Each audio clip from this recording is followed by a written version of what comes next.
নমস্কার বন্ধুরা, আশা করি আপনারা সবাই ভালো আছেন। তো আমরা সবাই ভালো আছি বন্ধুরা। দেখতেই পাচ্ছেন আজকে এতটা মজাদার একটা রেসিপি নিয়ে এসেছি যে আপনাদেরকে কি বলবো, আপনারা না খেলে কিন্তু এটা কখনোই বুঝতে পারবেন না। তাই যতক্ষণ অবধি না আপনাদেরকে পুরোটা দেখাতে পারছি আর আপনারাও এটা বানিয়ে খাচ্ছেন, ততক্ষণ অবধি মনে হচ্ছে যে আমি কিছুতেই শান্তি পাচ্ছি না, এতটাই এটা সুস্বাদু হয়েছে। তো অবশ্যই বলবো বন্ধুরা, অবশ্যই একবার হলেও কিন্তু এই রেসিপিটা আপনারা অবশ্যই বানাবেন। খুবই সহজ তৈরি এটি। তো অবশ্যই বলবো বন্ধুরা, আপনারা তো এই যে বড়ই দেখতে পাচ্ছেন, এগুলোকে আমরা বড়ই বলি। তো আপনারা কে কী বলেন অবশ্যই কমেন্টে জানাবেন। তো এই বড়ি তো সাধারণত আমরা অনেকভাবেই মাখা খেয়ে থাকি। তো কিন্তু এভাবে আমি যে আজকে বানিয়েছি, এটা যে এতটাই সুস্বাদু হয়েছে কি বলবো, এটা জিভে লেগে থাকার মতোই স্বাদ। তো অবশ্যই বলবো বন্ধুরা, যারা দেখছেন, তো আপনারা হয়তো বা এরকম মানে গোটা অবস্থায় খেয়েছেন কিংবা এরকম ফালা করে কেটেও খেয়েছেন, কিন্তু আমি যেভাবে আজকে বানিয়েছি এভাবে হয়তো বা কখনোই খাননি। তো আজকে দেখার পর কিন্তু অবশ্যই বলবো বন্ধুরা, এরপর এই রেসিপিটি বানানো ছাড়া আপনারা বড়ই খেতেই ভুলে যাবেন।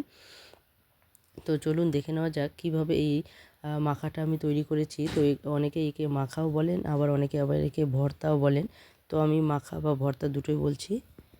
তো এখানে কিন্তু বেশ কিছু উপকরণ এখানে দিতে হবে, যা কিনা এই মাখাটাকে বা ভর্তাটাকে বেশ সুস্বাদু করে তৈরি করেছে। আর একটা বিশেষ পদ্ধতিও অবলম্বন করতে হবে যাতে করে এটা আরও বেশি সুস্বাদু হয়। তো দেখুন, এখানে প্রথমে আমি দিয়েছিলাম একটুখানি লবণ, মানে স্বাদ মতো লবণ, যতটুকু লবণ প্রয়োজন সেই আন্দাজ মতো দিয়েছি লবণ। আর এখানে আমি দিয়ে দিচ্ছি 1 মুঠ পরিমাণ ধনেপাতা। তো ধনেপাতাটা যদি লাগে পরবর্তীতে আমি আবারও দেব বা দিয়েছি, আপনারা দেখতেই পারবেন। তো কখন আমি দিয়েছি সেটাও আপনাদেরকে দেখাবো। তো চলুন দেখে নেওয়া যাক কীভাবে আমি এই মাখাটা তৈরি করেছি। তো এখানে দেখতে পাচ্ছেন একটা আমি এটা নিয়েছি হচ্ছে হামান দিস্তা যে আছে, সেই হামান দিস্তার দিস্তাটা মানে হচ্ছে গিয়ে শিলটা, পাথরটা। তো পাথর তো নয়, এটা হচ্ছে গিয়ে লোহা। তো এটা লোহার হামান দিস্তা। তো এই যে হামান দিস্তার যে এটা মানে গানটা আছে, এটাকে আমরা হামান দিস্তার গান বা যে কোনো কিছু আপনারা বলতে পারেন। কে কী বলেন আমি জানি না, অবশ্যই সেটাও কমেন্টে জানাবেন কে কী বলেন।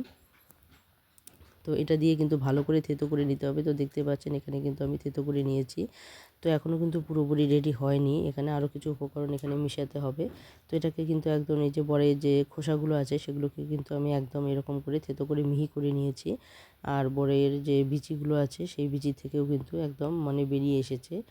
তো দেখতে পাচ্ছেন, তো এইভাবেই কিন্তু পুরোপুরি থেতো করে নিতে হবে। আর বিশেষ কিছু উপকরণ এখানে মিশিয়ে দিতে হবে। তো বন্ধুরা দেখুন, এখানে আরও কিছু ধনেপাতা আমি দিয়ে দিয়েছি। তো প্রথমে একবার দিয়েছিলাম, সেটা মেখে নিয়েছি। এখন আবারও কিছু ধনেপাতা কিন্তু আমি এখানে দিয়ে দিলাম। আবারও এটাকে ভালো করে আমি থেতো করে নেব। তো বন্ধুরা, এই মাখা বা ভর্তাটা যতক্ষণ না আপনারা খাচ্ছেন ততক্ষণ এর স্বাদ কিন্তু বুঝতে পারবেন না। আর এই স্বাদ যদি একবার লেগে যায় আপনাদের জিভে, তো আপনারা কিন্তু অন্যান্যভাবে বড়ই মাখা খেতেই ভুলে যাবেন। তো অবশ্যই বলবো বন্ধুরা, আপনাদের কাছে অনুরোধ রইল বিশেষ, একবার হলেও এই মাখাটা খেয়ে দেখবেন। আশা করি আপনাদের প্রত্যেকেরই খুবই ভালো লাগবে। তো দেখুন, এখানে কিন্তু যে ধনেপাতাগুলো আছে সেগুলোকেও কিন্তু আমি খুব সুন্দরভাবে থেতো করে নিচ্ছি। তো দেখতেই পাচ্ছেন এখানে যেহেতু আমি এক হাতে করছি, তো আপনাদেরকে কিন্তু পুরোপুরি মানে একদম বাটাটা দেখাতে পারছি না। তো ধীরে ধীরে এভাবে দেখাচ্ছি। তো এখানে প্রথমেই যে দেখেছিলেন, আমি সর্ষে আর কাঁচা লঙ্কা আর সামান্য পরিমাণ লবণ দিয়ে কিন্তু আমি এই যে সর্ষেটাকে ভালো করে বেটে নিয়েছি শিলনোড়ায়। তো দেখতে পাচ্ছেন, তো আপনারা শিলনোড়াও নিতে পারেন কিংবা মিক্সচার মেশিনেও করে নিতে পারেন। আর দেখুন, এখানে কিন্তু আমি দিয়ে দিয়েছি 1 চামচ পরিমাণ চিনি। তো এই বড়িগুলো কিন্তু সাধারণত একটু টক ছিলই, তো যার জন্য কিন্তু আমি চিনি দিয়ে দিয়েছি। আর এখন আমি দিয়ে দিচ্ছি বেশ কিছু পরিমাণ সর্ষের তেল। তো এখানে প্রায় 1.5 চামচ এরকম কিন্তু সর্ষের তেল আমি আন্দাজ মতো দিয়ে দিয়েছি। এখন আবারও আমি এটাকে ভালো করে এই হামানদিস্তাটার সাহায্যে কিন্তু ভালো করে আমি এটাকে একদম পিষে নিব। তো যাদের ঘরে কিন্তু এরকম হামানদিস্তা নেই, তারা কিন্তু শিলনোড়ার যে শিল আছে সেই শিলটা দিয়েও কিন্তু এভাবে থেতো করে নিতে পারেন। তো যার যেভাবে সুবিধা হয় সেভাবে করে নেবেন, কিন্তু অবশ্যই কিন্তু এভাবে থেতো করতে হবে, তাহলেই কিন্তু এটার স্বাদ কিন্তু অনেকটাই বেড়ে যাবে। আর সমস্ত কিছু উপকরণ দিয়েই কিন্তু এটাকে থেতো করতে হবে, যাতে করে সমস্ত উপকরণ ভালোভাবে মিশে যায়। তো এটা এতটাই সুস্বাদু হয়েছে কি বলবো, এটা একবার খেলে মন ভরে না, বারবারই খেতে ইচ্ছা করে। আর যারা বড়ই খানি না টকের জন্য, তারাও এটা হয়তো একবার খেলে বারবার খেতে চাইবেন। তো আজকের পর থেকে তো অবশ্যই বলবো বন্ধুরা, যারা বড়ই খানি না তারা অবশ্যই একবার হলেও এই মানে পদ্ধতিটি অবলম্বন করবেন। দেখবেন আপনারা এখন থেকে বড়ই খাওয়া শুরু করে দেবেন। তো বন্ধুরা দেখুন এখানে কিন্তু একদম পুরো থেতো হয়ে গেছে, আমার কিন্তু পুরো মাখাটা কমপ্লিট হয়ে গেছে। এখন আমি এটা পরিবেশন করব। তো দেখুন এখানে একটা প্লেট নিয়ে নিয়েছি, আর প্লেটের মধ্যে কিন্তু মাখাটা দিয়ে দিচ্ছি। তো যাদের বাড়িতে কলা পাতা আছে তারা কিন্তু এই মাখাটা যদি কলার পাতা নিতে পারেন, বা মানে প্লেটের উপরেও যদি কলা পাতা বসিয়ে আপনারা নিতে পারেন, তাহলে কিন্তু এর স্বাদ আরও দুর্দান্ত বেড়ে যায়। তো অবশ্যই বলবো বন্ধুরা, তো যাদের ঘরে মানে পাশাপাশি কোনো কলা পাতা নেই তারা কিন্তু এরকম প্লেটে নিয়েও খেতে পারেন।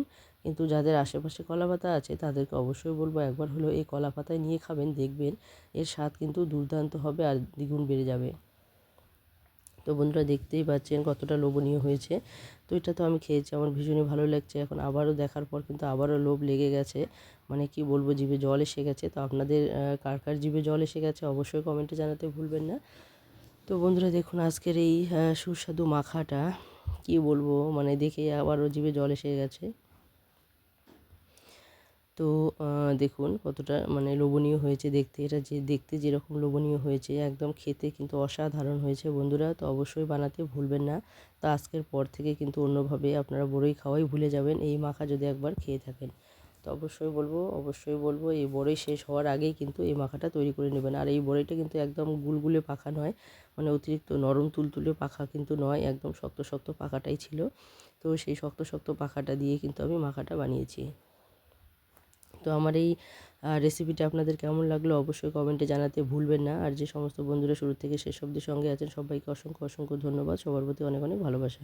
তো যে সমস্ত বন্ধুরা দেখছেন যারা কখনো সাবস্ক্রাইব করেননি বা লাইকও দেননি একটা, বা কমেন্টও করেননি, তাদেরকে অনুরোধ করছি যদি একটু ভালো লেগে থাকে তাহলে অবশ্যই বন্ধু হয়ে পাশে থাকবেন, সাবস্ক্রাইব করে বেল আইকনটিকে ক্লিক করে রাখবেন, আর ছোট্ট একটা লাইক দিয়ে অবশ্যই একটা কমেন্ট করবেন, তাহলে আমি খুবই উপকৃত হব।